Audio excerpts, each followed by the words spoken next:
Actually, tinawagan ako ni Arky, ni team manager Ray Punong Bayan.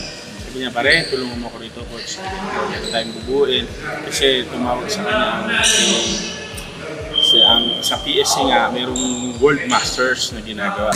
Actually, yung World Masters, matagal na siya. Every 2 years. And then, ang Pilipinas, nagbubuo sila individual sports lang.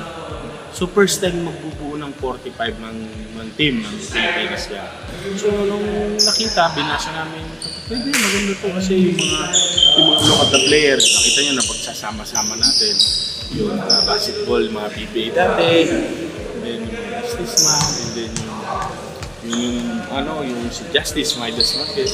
Actually, kung loloobin ng Diyos, si Manny Pacquiao at saka si Bongo, Senator Bongo maglalaro. Kung luluwag ng schedule na. Pero si Senator Senator Bongo kasi sports. Talagang sports fanatic Senator. Sabi niya kung puli maka-ensayo mga. Tapos doon, nagsimula mga December. Nag-ensayo na kami. November kami nag-usap. December, nag-start namin mag-practice. Actually, ang long-term plan dito kasi every 2 years siya ginaganap. Pero sa 40 45, 50, na 55. So titingnan namin ngayon, nag-initial kami sa 45 kasi nahihitabi kasi namin na kailangan namin magbuo ng competitive. Hindi naman tayo pupunta doon para maglaro lang. So pupunta tayo doon, bit-bit natin yung winning attitude na tinatawag.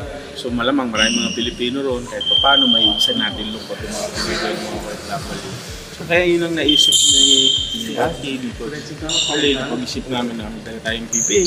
Actually, dapat sila EJ Pyle, Perios, saka si Rudy Santos nasa team din.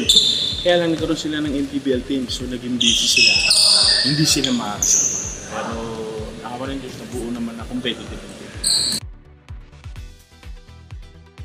Yun na, yung positioning nila, kailangan namin ma-define, yung bigs namin. So, tapos yung guards namin, yung mga shooting guard namin. So, para yung pwesto nila talaga, maayos, effective.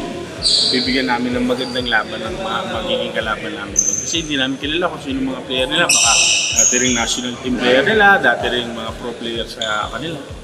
So, pupunta kami ng gera, kailangan ready kami. Yun ang inaano namin ngayon kasi si coach, magagaling masarap mag-coach si coach. Sinipil niya lang yung player, nagbabasa ng sitwasyon, read and react. And then ngayon, ang inaano niya, ngayong January, ngayong February and March, hanggang April, ang more on conditioning. Kasi yung galing nandun lang naman yun. And then kaya lang yung conditioning doon nagpo-question. So, unti-unting ini-insert ni coach kasi una naintindihan niya yung mga katulad ni Ronald David. 70 na yan, yun lang sa dulo. Hindi, joke lang. 70 na. Ano rin De La Rea, ako naman unti-unti kinukondisyon, James up ng team yan. Kumbaga, yung unti-unti conditioning na kami ngayon, para sa gano'n eh. Nag-define na nila yung goal nila. Sa mga kaibigan natin, abangan nyo kami dyan sa Taiwan. May 17 to 31 sa mga OFW natin yan. Suporta kayo. Hopefully makanood kayo sa mga team namin. And then, binabati ko ng happy birthday muna si Justice Midas Marquez. Birthday ng hapon, so celebrate namin yan. And then, binabati ko yung mga mahal ko sa buhay. Asawa ko, si Christine. Anak ko, si MJ, si CJ, si Balong, si Dana, at si Drasen Cañeda. Saka yung mga tao ko sa shop sa BMC Sports. Yun lang po. Maraming salamat po. Hopefully, supportahan niyo po kami. So, si Architect Ray po pala, binabati ko hopefully makarating na. Pasunod pala. Maraming salamat po.